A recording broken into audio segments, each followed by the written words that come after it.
galera, Chris falando e vamos começar no vídeo de hoje. Vamos falar sobre o Escanor e a sua primeira derrota. Mesmo usando todo o seu poder, o The One, ele não teve nenhuma chance e foi derrotado para o Meliodas. Isso acabou sendo incoerente. Nós vamos falar sobre tudo isso aqui nesse vídeo. Mas de uma coisa eu sei, aquela famosa frase do Meliodas, onde ele dizia que o Escanor era mais forte do que ele, a gente sabe por quê. O Meliodas tinha enfrentado ele no passado e além disso derrotou o mesmo. Mas que diferença faz procurar ele agora? Só você já não é o suficiente? Que o Escanor é bem mais poderoso do que eu. Então galera, nesse vídeo nós vamos falar como foi essa primeira derrota e se também foi incoerente isso tudo que aconteceu com o Escanor. Então antes de começar esse vídeo que está muito épico, é muito importante que você deixe seu like aí no comecinho do vídeo e também, se você for novo, se inscreva aí no canal, assim você vai perder nenhum vídeo novo quando sair. Dado todo esse recado, vamos sem mais delongas direto ao vídeo. Galera, não tem como discutir, Escanor é um dos principais personagens de Nanatsu no Taizai e também um dos mais poderosos. Como é descrito pela própria Merlin, Escanor é a reencarnação do próprio poder quando ele está no seu ápice com The One. Então, como um cara que utilizando esse poder derrotou Meliodas, derrotou os Eldris e também batalhou contra o Rei dos Demônios igualmente e foi até elogiado por isso, mas com esse mesmo poder ele acabou sendo derrotado no passado. Como isso pôde acontecer? A resposta é muito simples. Se a gente olhar o começo da história do capítulo 327.5, a gente pode ver que o Escanor não sabia controlar o seu poder, e por conta dele não saber controlar o seu poder, olha o nível disso, o cara acabou sendo sentenciado, ou seja, o cara ia morrer por não saber utilizar o seu poder, pois quando ele utilizava o seu poder, ele também destruía as coisas que estavam em sua volta. Então nesse capítulo, o Escanor se transforma.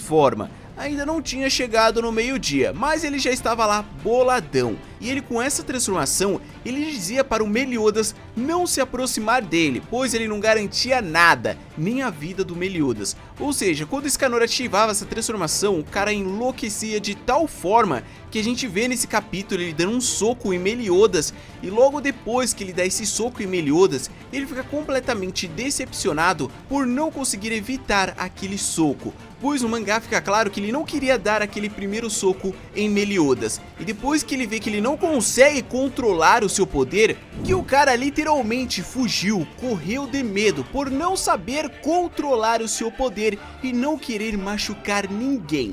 Então nesse capítulo a gente pode ver duas coisas. A primeira, Escanor não sabia controlar o seu poder e mesmo ele com todo esse poder, ele sabia de todas as suas ações. Então mesmo com toda essa loucura e todo esse poder, ele tentava evitar ao máximo. E por isso que ele tentou fugir de todos os 7 pecados capitais, para tentar não ferir ninguém, pois ele não sabia controlar as suas ações. E o próprio Meliodas no mangá percebe que o Escanor não sabe controlar o seu poder e diz o seguinte: se na próxima vez você sair de controle, pode deixar que eu vou estar aqui. Ou seja, o próprio Meliodas deixa claro que Escanor não sabia controlar o seu poder. E agora no futuro a gente sabe que as coisas mudaram e o Escanor consegue lidar melhor com o seu poder. Não é à toa que na segunda vez que Escanor e Meliodas se enfrentaram, aconteceu ao contrário. Na primeira vez, Meliodas derrotou o Escanor com um único golpe. E agora as coisas não foram tão diferentes, só ao contrário. O Escanor que acabou derrotando o Meliodas com apenas um golpe, usando a sua própria mão como uma arma, chamada de Espada Sagrada Escanor. Então, com o passar dos anos, Escanor conseguiu lidar melhor com a graça do sol. Ele foi também capaz de aprimorar, utilizando técnicas em cima do The One,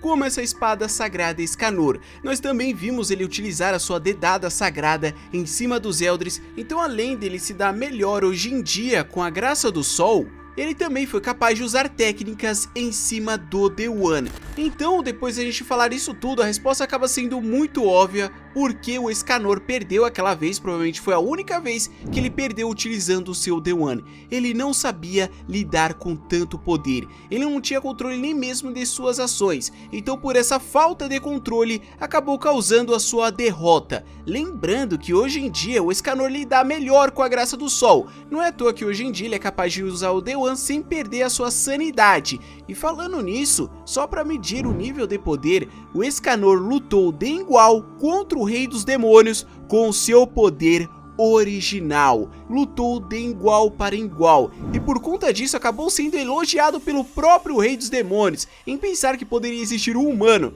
que poderia bater de frente contra ele. Então olha essa diferença daquele tempo, quando ele estava correndo desesperado com medo de ferir as pessoas, para os capítulos atuais, onde o próprio Escanor se vangloriza por enfrentar o Rei dos Demônios, o Deus dos Deuses. Então essa é a resposta. O Escanor só perdeu aquela vez porque ele não sabia controlar o seu poder. Claro que as coisas não mudaram muito hoje em dia, pois o Escanor não tem o controle total da graça do sol, mas ele não perde a sua sanidade. Mas eu tiro o fato que ele precisava daqueles óculos para não ficar se transformando adoidado durante o dia, e também do seu machado sagrado Rita, aonde ele guarda boa parte do seu poder dentro do machado. Ele acaba armazenando boa parte desse poder para não queimar nada que está ao seu redor, então ele não tem o controle pleno da graça do sol. Mas eu tiro o fato, se a gente comparar as batalhas atuais de Escanor com essa primeira, é uma diferença absurda de uma pessoa que não sabia nem lidar com o seu próprio poder. Então esse foi o vídeo. Se você gostou, é muito importante você deixar o seu like, se esqueceu de deixar no comecinho do vídeo, e também, se você for novo, não se inscreva no canal, assim você vai perder nenhum vídeo novo quando sair. Então galera, muito obrigado pela audiência, tamo junto, até o próximo vídeo.